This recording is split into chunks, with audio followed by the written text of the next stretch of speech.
Buenos días, este día vamos a hablar del manejo de hiperglicemia en diabetes tipo 2, una actualización de la Asociación Americana de Diabetes, Enfermedades y la Escuela Americana de Diabetes. Vamos a ver un poco de epidemiología, bioquímica, fisiología, fisiopatología y tratamiento. A nivel mundial se han hecho muchas encuestas, ¿verdad? La primera, la Organización Mundial de la Salud en el 2001 hizo una proyección para el 2010 que íbamos a tener 221 millones de personas en el mundo con diabetes.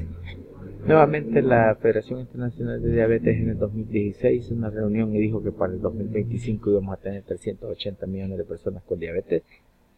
Y nuevamente en el 2012 se hizo otra proyección para el 2030 que íbamos a tener 552 millones. Ninguna de estas ha dado resultado y hoy en día sabemos que en el 2011 había 366 millones de personas en el mundo con diabetes y un paciente muere por diabetes cada 7 segundos y necesitamos un costo anual de 445 billones de dólares para poder tratar esta enfermedad. Por lo tanto, veamos qué pasa. En 2016, la Asociación Americana de Endocrinología Clínicos dice, miren, vamos a tener un crecimiento del 55% al 2035, teniendo 592 millones de personas en el mundo con diabetes. Nosotros estamos ubicados a este nivel, ¿cuál es 59.8%? Por tal razón, creemos importante ver y analizar el panorama mundial.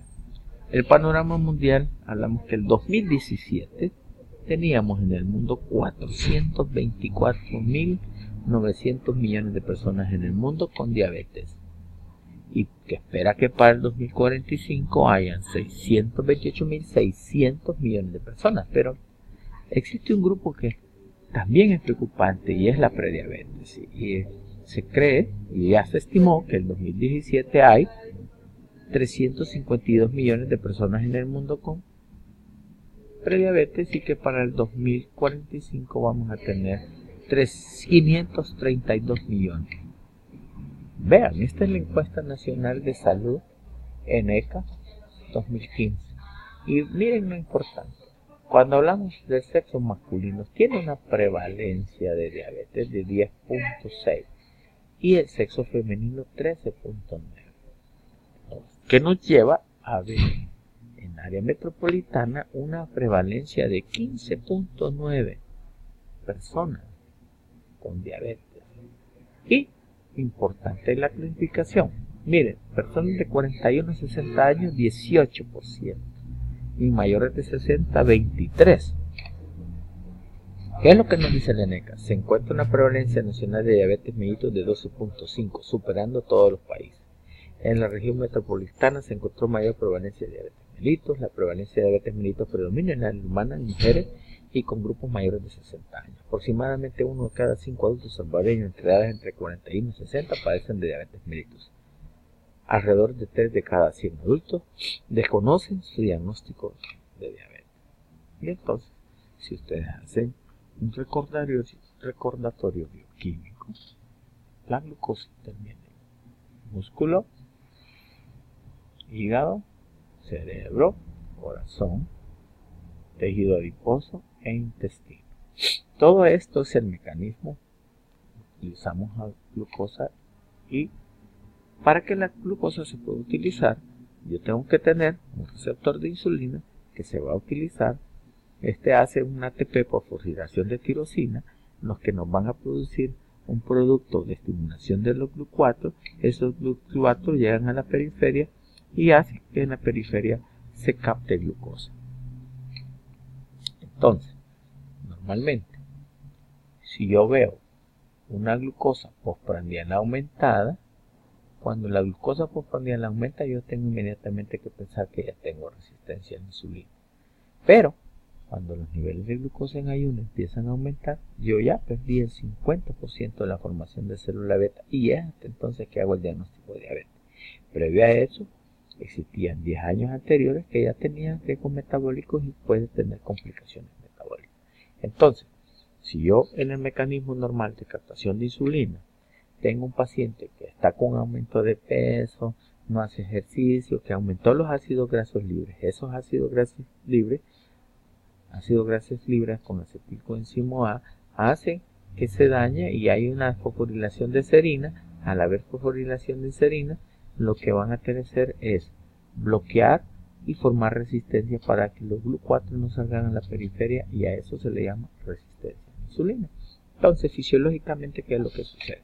Un paciente con exceso de insulina empieza a crecer su adipocito. En la medida que el adipocito va creciendo, aumentan los ácidos grasos libres. Aumentar los ácidos grasos libres hace que se produzca un bloqueo de la secreción de insulina, y esto nos va a provocar patológicamente hígado graso, que no se pueden utilizar en el músculo porque los GLUT4 están fuera, alteraciones pancreáticas y a la vez alteraciones propiamente ateroscleróticas. Entonces, en el almacenamiento del tejido adiposo no es lo mismo tener adipocitos pequeños, ¿verdad?, que son altamente sensibles, a tener un adipocito grande que nos da resistencia a la insulina. Y por eso hablamos de riesgos cardiovasculares. Cuando hablamos de que tiene riesgo a manzana, forma de manzana, tiene más tejido adiposo, pero visceral, y el que tiene forma de pera tiene más tejido adiposo cutáneo. Entonces, cada uno de estos va a tener formaciones diferentes y hace que el tejido adiposo sea diferente, con un crecimiento o disminución asimétrica que va a provocar más daño. Entonces, ¿cuáles son los principales defectos fisiológicos de la diabetes tipo 2? Normalmente lo que ocurre es deficiencia de secreción a nivel del páncreas de insulina con un aumento del glucagón. Al aumentar el glucagón y disminuir la insulina, lo que produce es aumento de la producción hepática de glucosa y aumenta la resistencia de insulina de captación a nivel de músculo, tejido adiposo, incluso el hígado, lo que nos lleva a una hiperglicemia. Entonces, el desbalance entre glucagón e insulina nos produce diabetes. Entonces, es bien importante, porque la medicina uno aprende, tiene que desaprender y volver a aprender. O sea, por mucho tiempo, el estudio más grande que se ha hecho en diabetes tipo 2 es el UCA-PDS, y nos dijo, bueno, mantengamos la hemoglobina glicosilada al 7%. Si yo mantengo hemoglobina glicosilada al 7%, voy a tener menos riesgo de mortalidad. Pero en aquellos pacientes que tienen menos de 10 años de evolución, de tener enfermedad. En el estudio ACOR se vio que muchos pacientes que tenían más de 10 años de tener enfermedad, cuando uno era altamente agresivo, provocaban un aumento de muerte. Por esa razón es que es bien importante hablar de hemoglobina glucosilada. Si yo disminuyo la hemoglobina glucosilada a 1%, puedo reducir el 43% de amputaciones por muerte por evento cardiovascular y 37% de complicaciones microvasculares, 21% de muerte relacionadas a diabetes, 14% de infartos y un 14% de mortalidades por otras causas. ¿Cuál era el enfoque? Normalmente el enfoque era dieta, ejercicio, posteriormente monoterapia, ajustar la dosis de monoterapia, combinar hasta que dábamos insulina. Hoy en día se tiene que hacer una manera más rápida en base a hemoglobina glucosilada por la duración de la diabetes y para mejorar al paciente. Obviamente es importante recordar que todo valor que esté de hemoglobina glucosilada mayor de 10, el 70% de esa hemoglobina glucosilada depende de la glucosa de ayuno. Y todo valor que esté entre 7.3, 8, el 70% depende de la glucosa postprandial. Siempre hay que tomarlo en cuenta. Entonces vamos a revisar un poco. En la publicación de enero del 2018, el Diabetes Care, saben siempre la guía. Y la guía es un consenso de la Asociación Americana. El primer consenso se realizó en el 2012 debido a la necesidad de dar una opinión de la creciente cantidad de hipoglicemiantes y la incertidumbre de elección de estos cada uno de los pacientes. El control glicémico sigue siendo el objetivo más importante de los pacientes con diabetes tipo 2, sin embargo se deben disminuir los factores de riesgo cardiovasculares íntegros como dejar de fumar, cambiar de estilo de vida, control de la presión, manejo de lipidemia, con prohibición de uso de estatina y muchas acciones de terapias antiplaquetarias. La reducción de la hiperglicemia reduce las complicaciones microvasculares. El impacto del control de la glucosa en complicaciones macrovasculares sigue siendo incierto. Los beneficios sugieren que los años de control de glucosa alargan la evolución y mejoran el control. Los resultados de los ensayos grandes también han sugerido que el control demasiado agresivo en los pacientes mayores con enfermedad más avanzada puede ser perjudicial dependiendo del hipoglicemiante que se utiliza. Por tal razón, la edad y la complicación del paciente deben tomarse en cuenta para elegir la terapia. Entonces, ¿cómo clasificamos la diabetes? La diabetes tipo 1, que generalmente es debida por destrucción autoinmune en la célula B, usualmente una deficiencia absoluta de insulina. La diabetes tipo 2, que es el 90% de todos los pacientes con diabetes, es debida a la progresión de la falla en secreción frecuentemente y insulinoresistencia. Diabetes gestacional, que es diagnosticada durante la gestación, y diabetes por causas específicas, ¿verdad? Por diabetes como síndromes monogénicos, los MODY, o enfermedades pancreáticas exógenas, o por uso de fármacos como glucocorticoides, en pacientes que también utilizan tratamiento para VIH. Las características del diabetes tipo 1 generalmente es autoinmune. Hay normoglicemia en el primer estadio, pero posteriormente en el estadio 2 ya la autoinmunidad aumenta, hay diglicemia, hay presíntomas, ¿verdad?, con alteración de glucosa, y en el estadio de 3, que generalmente ya tenemos todas las características de la diabetes.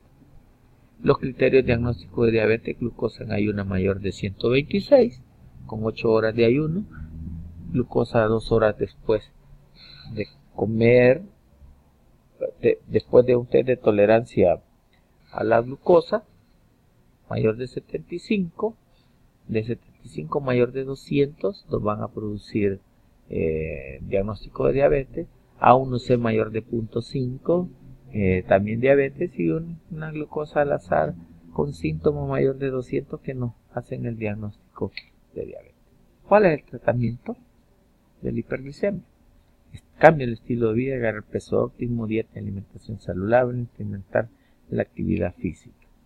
Como metas A1C menor de 7, según la Asociación Americana de Diabetes, glucosa postprandial 70-130, glucosa postprandial menor de 180, presión arterial 130-80, LDL menor de 100, 70 si ya tiene antecedentes cardiovasculares, HDL mayor de 40 en hombres, menor de 50 en mujeres, mayor de 50 en mujeres, y triglicéridos menor de 150. La esperanza de vida y todas las alteraciones para uno poder saber cuánto voy a tener de A1C, tenemos que tomar en cuenta factores. En quienes voy a ser más agresivos y en quienes menos agresivos. Todos los pacientes que tienen una buena actitud, mayor agresividad en el tratamiento, menos que los que no tienen. Riesgos potenciales a hipoglicemia, ¿verdad? Si son menos, yo tengo que ser más exigente. Si son el paciente tiene mucho riesgo de hipoglicemia, debo ser menos exigente. Duración de la enfermedad: si el paciente tiene larga evolución, menos exigente; si corta evolución, más exigente. Esperanza de vida también es bien importante, porque si yo digo 7% es mi meta, pero el paciente tiene 30 años, esto lo tengo que llevar a 6.5, porque tiene más larga esperanza de vida que un paciente que tiene corta expectativas de vida, que ya tiene 80, 90, pues puedo ser más permisible en la A1C. La importancia de comorbilidades y los soportes que el paciente tenga. Entonces las guías siempre son importantes y dicen, bueno, la terapia antihiperglicemiante es cambio el estilo de vida y metformina. Pero hay que considerar, si yo tengo A1C menor de 9%, tengo que considerar monoterapia.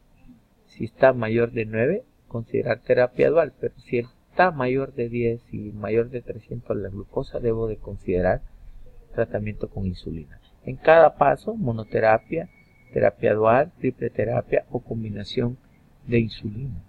Entonces, siempre cuando hablamos de cambio en el estilo de vida, estamos hablando de alimentos prohibidos: azúcar, miel, caramelo, bebidas azucaradas, cerveza, bebidas alcohólicas, zumos de fruta, dulces, pasteles, tartas, mermeladas, confituras, chocolate, bombones, galletas, mantequilla, margarina, paté helado, batidos azucarados, salsas, gelatinas y postres. ¿Cuáles son los recomendados entonces? Batidos de proteína, carne, pollo, pavo, pescado, marisco, huevos, quesos, requesón, yogures naturales, jamón, fibres magros, atún, pescado enlatado, frutos secos, lechuga, verduras, espárragos, agua, aceite de oliva, alimentos primitivos como legumbres, aceitunas, aceite vegetal, caldos de sopas, leche, frutas, tomates, zanahoria, alcachofa, flan y natilla.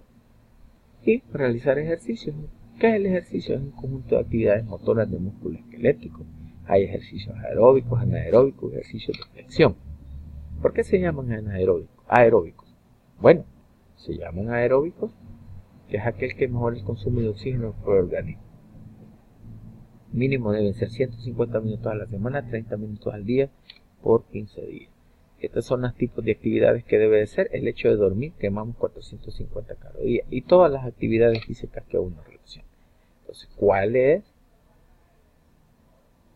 el octeto luminoso de la hiperglicemia? Todos los efectos donde pueden actuar. Hoy en día sabemos que el incremento en la lipólisis aumenta la glicemia. Disminución del efecto de insulinas aumenta la glicemia. Aumenta el incremento de captación y reabsorción de glucosa en el riñón, aumenta la glucosa. Disminución de la captación del músculo, aumenta la glucosa. Disfunción de los neurotransmisores cerebrales, aumenta la glucosa. Incremento en la glucosa plasmática hepática, aumenta la glucosa. Incremento en la secreción de glucagón, aumenta la glucosa. Y el déficit de células que disminuyen la secreción de insulina, aumenta la glucosa. Por tal razón, cada uno de ellos va encaminado al tratamiento. Entonces, la primera etapa cambio del estilo de vida en metformina. ¿Qué es la metformina? Bueno, la metformina tiene una amplia experiencia, disminuye los riesgos cardiovasculares, no hipoglicemia, efectos gastrointestinales son los que se le acusan.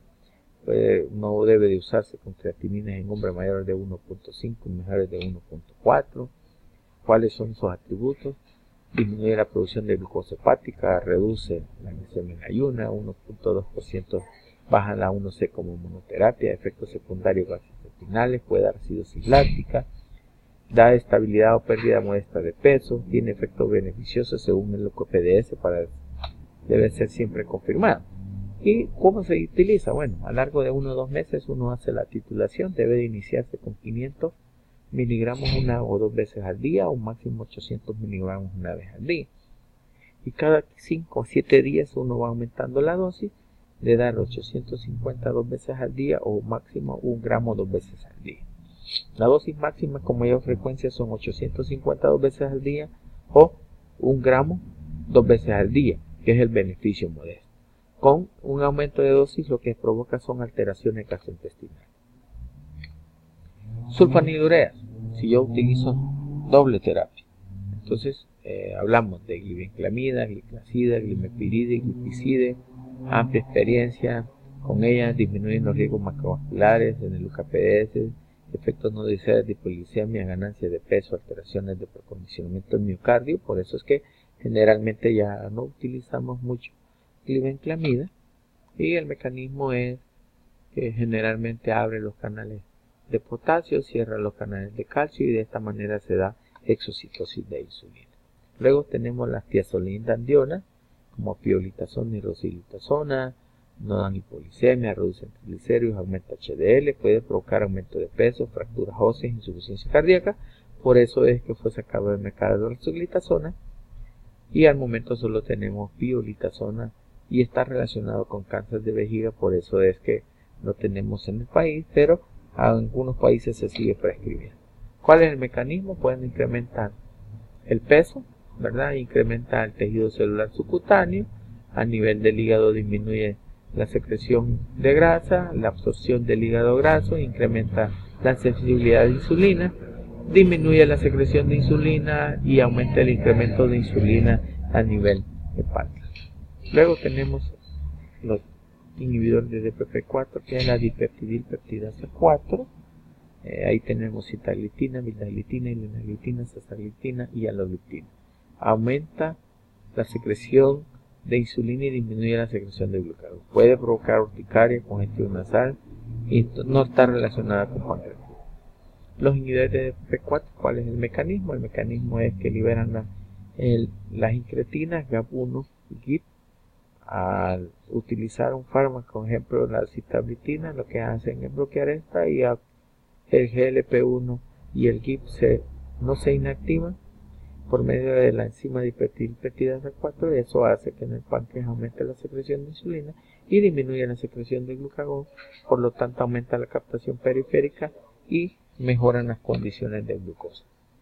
¿Cuáles son las propiedades? Bueno, todos los inhibidores que podemos utilizar, algunos de ellos se corrigen, otros no. En la linaglitina, una de las características es que no hay corrección para cuando tenemos problemas renales.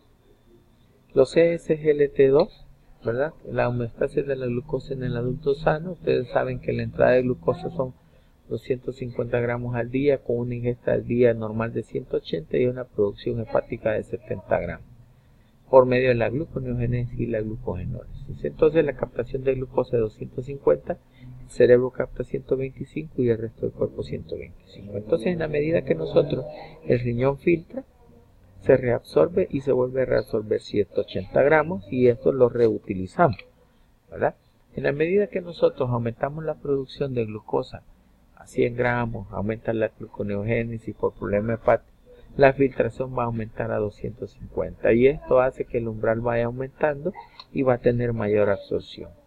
Por eso es que ustedes cuando utilizan este tipo de fármacos, ¿verdad? Lo que hacen es actuar en la segunda porción del conducto proximal y a ese nivel se bloquea el fármaco y esto hace que ya no se absorba la glucosa y lo empecemos a eliminar por la orina.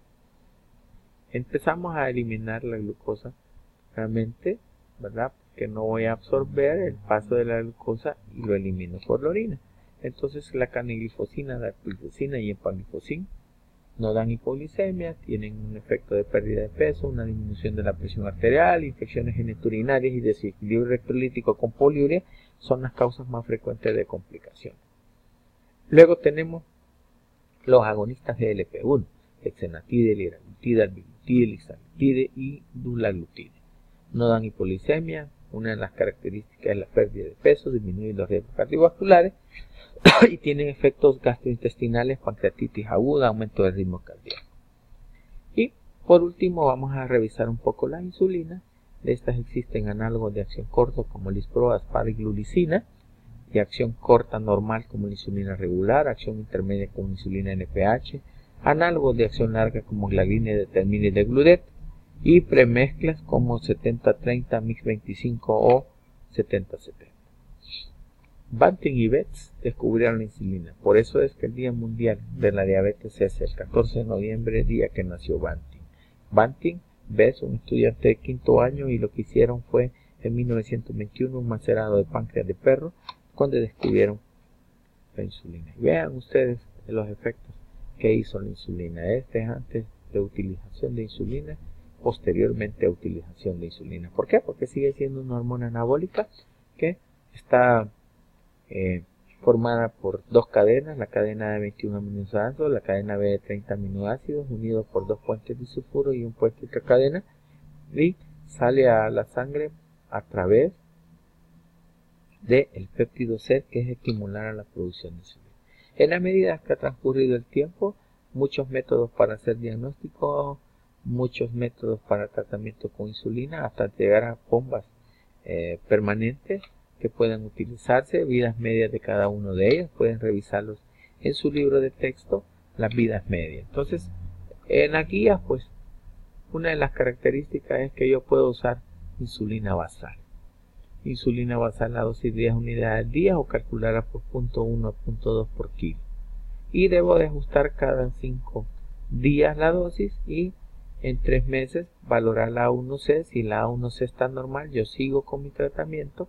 Si la A1C no está en los valores que queremos, yo puedo agregar un GLP-1, pero un GLP-1 en el mercado más o menos andan como $250 al mes. Esto hace que muchas veces ocupemos insulina, una dosis de insulina bolus basal, 4 unidades en el desayuno. Si esto aún no mejora, yo puedo pasar a tratamiento intensivo o decir, bueno, yo puedo dejar la insulina basal y pasar a tratamiento combinado con insulina premezcla, desayuno y cena. Otras drogas, secuestradores de ácidos biliares, colesevalan, agonistas dopaminergic como bromocriptina, miméticos camilina y compraleptide. Y también en 2018 apareció la Asociación Americana de Endocrinólogos Clínicos, ¿verdad? Donde ustedes tienen que tomar en cuenta. Cambio en el estilo de vida implica la parte nutricional, mantener el peso óptimo, tener un plan de dieta, hacer actividad física mínimo 150 minutos, hacer un tratamiento más fuerte, incrementar la tolerancia. Tratar de que el paciente duerma 7 horas, que tenga una higiene para dormir, ¿verdad? Haya oscuridad, dar un soporte psicológico al paciente, que no consuma licor y dejar de fumar, que es bien importante. Entonces, esta guía, yo voy a usar monoterapia si es menor de 7.5, metformina GLP-1 y DPP-4, pero vean ustedes, usar con cautela diazolidendionas y sulfanilurea. Por eso que con estos valores de A1C no se utiliza por los riesgos de hipoglicemia. Si está entre 7.5 y 9, yo puedo usar monoterapia o triple terapia, y si está mayor de 9, yo utilizo insulina. Y la insulina es pues igual al esquema que vimos de LADA, ¿verdad? Solo que ella pone, si es menor de 8, 0.1 a 0.2 la basal, y si es mayor de 8, de 0.2 a 0.3. Cada uno de los fármacos tienen acción hipoglicemiante, pérdida de peso, daño renal, alteraciones gastrointestinales, alteraciones cardíacas, huesos y acidosis. Ustedes tienen que buscar cada uno de ellos y, por ejemplo, nosotros decimos, bueno, ¿cuál es la actividad del DPP-4? Bueno, neutro para hipoglicemia, neutro para pérdida o ganancia de peso, dosis ajustada. En linaglitina no se ajusta en daño renal, los demás sí se deben de ajustar. Neutral para trastornos gastrointestinales, alteraciones cardiovasculares, algunos de ellos como la saxagliptina tienen alteraciones cardiovasculares y no tienen una buena indicación en esa parte. En hueso es neutro, en cetoacidosis es neutro. Pero miren, ese es el LT2, hipoglicemia neutro, ganancia de peso, pérdida de peso. Los pacientes debe de titularse en pacientes con daño renal, ¿verdad? No tienen daño gastrointestinal, falla cardíaca, son beneficiosos, pero en hueso puede producir fracturas. Y algunas cosas que se le han dado, que en pacientes que tienen alteraciones en úlceras y en pie diabético pueden sufrir amputación. Entonces es un ejemplo, mujer de 50 años que consulta con historia de 3 meses de evolución, de presentar malestar general, de dinamia, fatiga, nicturia, lleva exámenes con glucosa 125, 2 horas después 250, 1C 8.9, con peso de 250 libras y una tensión arterial 140/95. ¿Cuál es el diagnóstico? Piénsenlo. Normalmente ese es el diagnóstico de diabetes mellitus tipo 2. ¿Qué tratamiento yo le daría según el algoritmo? Bueno, doble terapia, triple terapia, que es bien importante, ¿verdad? En base a los A1C y este último, ¿cuáles los fármacos elegiría? Bueno, metformina sulfanilurea, metformina DPP-4, metformina SGLT2, metformina insulina, metformina diazolidendionas. Bueno, muchas gracias. Espero que cualquier duda o comentario me lo hagan llegar posteriormente.